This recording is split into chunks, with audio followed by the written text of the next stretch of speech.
Well, the answer is required to receive ATC authorization. Well, let's break down why. Hello again. I'm Rich Klingman with PracticePart107.com. We're here to make drone certification feel less like a test and more like a pathway. Let's explore that question. Well, according to the regulations, the remote pilot in charge of a small unmanned aircraft operating in Class C airspace. So again, the things, regulation, Part 107 is what you're testing on. What is a remote pilot in command when he's trying to operate in Class C airspace? You have to receive authorization from the ATC.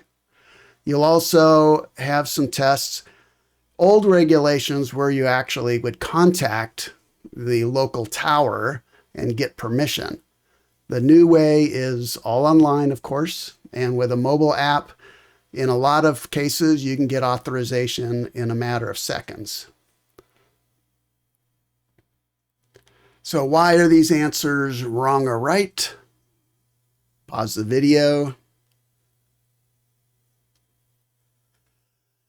So again, operating, you don't have to just be in an airport.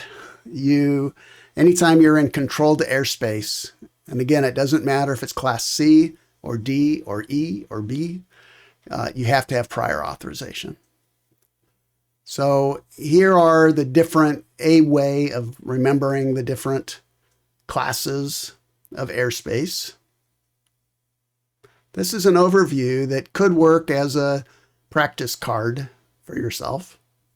And this is an official FAA question, practice question. Okay, well, you've got that question solid.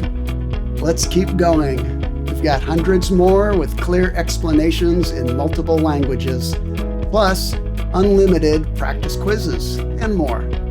Please like and subscribe and visit us at PracticePart107.com. Learn fast, fly smart, test with confidence.